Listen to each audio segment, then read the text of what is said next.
ഗർഭകാലത്തെ ഓരോ ആഴ്ചകളിലും പലതരത്തിലുള്ള മാറ്റങ്ങളാണ് സംഭവിക്കുന്നത്. 9 മാസം വരെ കൃത്യമായ പരിചരണം, ആരോഗ്യകരമായ ഭക്ഷണവും വളരെ പ്രധാനമാണ്. 9ാമത്തെ ആഴ്ച എന്ന് പറഞ്ഞാൽ ഗർഭകാലത്തിന്റെ 3ാമത്തെ മാസത്തിലാണെന്ന് പറയാം. തുടക്കത്തിൽ അനുഭവിച്ചിരുന്ന പല ബുദ്ധിമുട്ടുകളും ഈ ആഴ്ച മുതൽ ഇനി നിങ്ങളെ അലട്ടില്ല. ഉദാഹരണത്തിന് വയറിലെ പ്രശ്നങ്ങൾ, സ്പോട്ടിങ്, വേദന തുടങ്ങിയവ. ശരീരഭാരം വർദ്ധിക്കുന്ന സമയമാണ് ഇനി അങ്ങോട്ടുള്ളത്. ഗർഭകാലത്തിന്റെ 9ാമത്തെ ആഴ്ച നിങ്ങളുടെ കുഞ്ഞിന്റെ ഹൃദയം 4 അറകളായി വിഭജിക്കപ്പെടുകയും രക്തം അതിവേഗം പമ്പ് ചെയ്യുകയും ചെയ്യുന്നു. പ്ലാസന്റൽ വികസനം കാരണം നിങ്ങളുടെ മെറ്റബോളിസവും ഹോർമോണൽ നിലയും വർദ്ധിച്ചേക്കാം. കുഞ്ഞിന്റെ രൂപവും വികസിക്കാൻ തുടങ്ങുന്നത് ഈ ആഴ്ചയിലാണ്. രാവിലെ നേരിട്ടിരുന്ന പല ബുദ്ധിമുട്ടുകളും ക്ഷീണവും ഒക്കെ പതുക്കെ ഇനി മാറാൻ തുടങ്ങും. ഇനി കുഞ്ഞിനുണ്ടാവുന്ന വളർച്ച എന്തൊക്കെയാണെന്ന് നോക്കാം. കുഞ്ഞിന്റെ വളർച്ചയാണ് ഈ ആഴ്ചയിലെ ഏറ്റവും പ്രധാനപ്പെട്ട പ്രത്യേകത.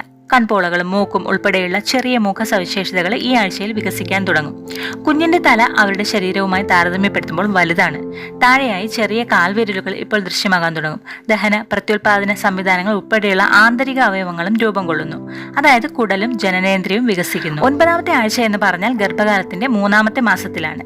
3 മാസമായിട്ടും ചെറിയ വയറിന്റെ ലക്ഷണങ്ങൾ കണ്ടില്ലെങ്കിലും പേടിക്കേണ്ട കാര്യമൊന്നുമില്ല. 9ാമത്തെ ആഴ്ചയിൽ കുഞ്ഞിന്റെ വലുപ്പം എന്താണെന്ന് നോക്കാം. നിങ്ങളുടെ കുഞ്ഞിന് അല്ലെങ്കിൽ ഭ്രൂണത്തിന് ഇപ്പോൾ തല മുതൽ താഴെ വരെ ഏകദേശം 22 മില്ലിമീറ്റർ നീളമുണ്ട്. കൺപോളകളാൽ സംരക്ഷിതമായ കണ്ണുകൾ, ഒരു ചെറിയ വായ, ചെറിയ രുചിമുകളങ്ങളുള്ള നാവ് എന്നിവയാൽ മുഖം കൂടുതൽ തിരിച്ചറിയാൻ കഴിയും. കൈകളും കാലുകളും വികസിച്ചുകൊണ്ടിരിക്കുന്നു. പക്ഷെ ഇതുവരെ വിരലുകളോ കാൽവിരലുകളോ വന്നിട്ടുണ്ടാവില്ല. 9ാമത്തെ ആഴ്ചയിൽ അമ്മയുടെ ശരീരത്തിലുണ്ടാകുന്ന മാറ്റങ്ങൾ എന്തൊക്കെയാണെന്ന് നോക്കാം. ഗർഭകാലത്ത് സ്ത്രീകളുടെ ശരീരത്തിലുണ്ടാകുന്ന മാറ്റങ്ങൾ വളരെ വലുതാണ്. സ്തനങ്ങൾക്കും അരക്കെട്ടിനുമൊക്കെ ഈ ആഴ്ച മുതൽ വലിപ്പം കൂടാൻ ആരംഭിക്കും. ശരീരത്തിലെ ഹോർമോൺ വ്യതിയാനങ്ങളാണ് ഇതിന് പ്രധാന കാരണം. ഈസ്ട്രജൻ, പ്രൊജസ്ട്രോൺ എന്നിവയുൾപ്പെടെയുള്ള ഹോർമോണുകളുടെ ഉയർന്ന അളവ് സ്ത്രീകളുടെ ശരീരത്തിലുണ്ടാകും. ഈ ശക്തമായ കോംബോ നിങ്ങളുടെ ഗർഭപാത്രത്തിലേക്കുള്ള രക്തവിതരണം വർദ്ധിപ്പിക്കാൻ സഹായിക്കും. ഇനി 9ാമത്തെ ആഴ്ചയിൽ നിങ്ങൾക്കുണ്ടാകുന്ന ലക്ഷണങ്ങൾ എന്തൊക്കെയാണെന്ന് നോക്കാം. 9ാമത്തെ ആഴ്ചയിൽ ഗർഭിണിയായ നിങ്ങളുടെ വയറിന് വ്യക്തമായും വൃത്താകൃതിയിലുള്ളതുമായ രൂപം ഉണ്ടാകണമെന്നില്ല. പക്ഷേ ഈ ആഴ്ച മുതൽ ഉപയോഗിച്ചുകൊണ്ടിരിക്കുന്ന വസ്ത്രങ്ങൾ ധരിക്കാൻ ചെറിയ ബുദ്ധിമുട്ടുകൾ ഉണ്ടാവാം. ഗർഭാവസ്ഥയുടെ 9 ആഴ്ചയിൽ വയറിളക്കം അല്ലെങ്കിൽ നെഞ്ചെരിച്ചിൽ പോലുള്ള മറ്റു ഗ്യാസ്ട്രോ ഇൻറ്റെസ്റ്റൈനൽ പ്രശ്നങ്ങളും അമ്മമാർക്ക് ഉണ്ടാകാറുണ്ട്. അതുപോലെ 9ാമത്തെ ആഴ്ചയിലും നിങ്ങൾക്ക് ചില രക്തപ്പാടുകൾ അല്ലെങ്കിൽ ചെറിയ രക്തസ്രാവം കാണാം.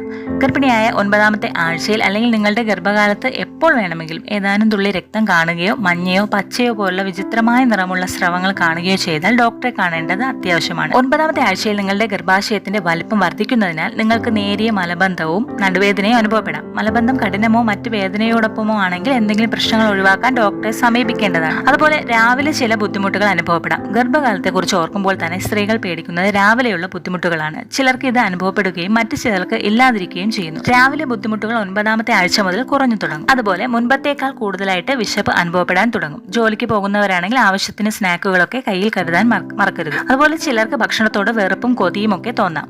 ഭക്ഷണത്തോടുള്ള കൊതിയും അതുപോലെ വെറുപ്പും ഒരുപോലെ തോന്നാൻ സാധ്യത കൂടുതലാണ്. നേരത്തെ ഏറ്റവും ഇഷ്ടമായിരുന്ന ഭക്ഷണം ഒരുപക്ഷെ ഇപ്പോൾ അരോചകമായിട്ട് തോന്നിയേക്കാം. ഭക്ഷണത്തോട് കൊതിയുണ്ടെങ്കിലും സമീകൃത ആഹാരമാണ് പിന്തുടരേണ്ടത്. കൂടാതെ ഹോർമോണുകളുടെ വ്യതിയാനം കാരണം പതിവിലും കൂടുതലായിട്ട് ക്ഷീണം അനുഭവപ്പെടും. എപ്പോഴും ഉറക്കം, ക്ഷീണം, തലവേദന എന്നിവയെല്ലാം ഈ ഘട്ടത്തിൽ അനുഭവപ്പെട്ടേക്കാം. ആവശ്യത്തിന് വിശ്രമിക്കുന്നുണ്ടെന്ന് ഉറപ്പുവരുത്തുക. അതുപോലെ ഇടയ്ക്കിടയ്ക്ക് മൂത്രമൊഴിക്കാനുള്ള ടെൻഡൻസി ഉണ്ടാവാറുണ്ട്. നിങ്ങളുടെ കുഞ്ഞ് വളരുകയും ഗർഭപാത്രം മൂത്രാശയത്തിൽ അമരുകയും ചെയ്യുമ്പോൾ ഇടയ്ക്കിടയ്ക്ക് മൂത്രമൊഴിക്കാൻ തോന്നിയേക്കും. ധാരാളം വെള്ളം കുടിക്കാൻ വേണ്ടി ശ്രദ്ധിക്കുക. നിങ്ങൾ മൂത്രമൊഴിക്കുമ്പോൾ എന്തെങ്കിലും ബുദ്ധിമുട്ടുകൾ അനുഭവപ്പെട്ടാൽ ഉടൻ തന്നെ ഡോക്ടറെ കാണേണ്ടത് അത്യാവശ്യമാണ്. അതുപോലെ മറ്റൊരു ലക്ഷണമാണ് മുൻപത്തേക്കാൾ കൂടുതലായിട്ട് മുഖത്ത് കുരുക്കൾ വരാൻ സാധ്യതയുണ്ട്. ഗർഭകാലത്തെ ഹോർമോണുകളുടെ വ്യതിയാനമാണ് ഇതിന്റെ കാരണം. അതുപോലെ സ്തനങ്ങളിൽ മാറ്റം വരുന്നത് ഗർഭകാലത്തെ ഒരു പ്രധാന ലക്ഷണമാണ്. വലിപ്പ കൂടുതൽ, കട്ടി അനുഭവപ്പെടുക എന്നിവയെല്ലാം ലക്ഷണങ്ങളാണ്. ഗർഭകാലത്തിന്റെ ഓരോ അവസ്ഥയിലും സ്തനങ്ങൾക്ക് മാറ്റങ്ങൾ സംഭവിച്ചുകൊണ്ടിരിക്കും. അപ്പോൾ ഇത്രയുമാണ് 9ാമത്തെ ആഴ്ചയിൽ കുഞ്ഞിനുണ്ടാകുന്ന മാറ്റങ്ങൾ, അമ്മയിലുണ്ടാകുന്ന മാറ്റങ്ങളും ലക്ഷണങ്ങളും. ഇന്നത്തെ വീഡിയോ യൂസ്ഫുൾ ആയിട്ടുണ്ടെങ്കിൽ ലൈക്ക് ചെയ്യാനും സബ്സ്ക്രൈബ് ചെയ്യാനും മറക്കരുത്. മറ്റൊരു വീഡിയോയിൽ കാണുന്നത് വരെ ബൈ.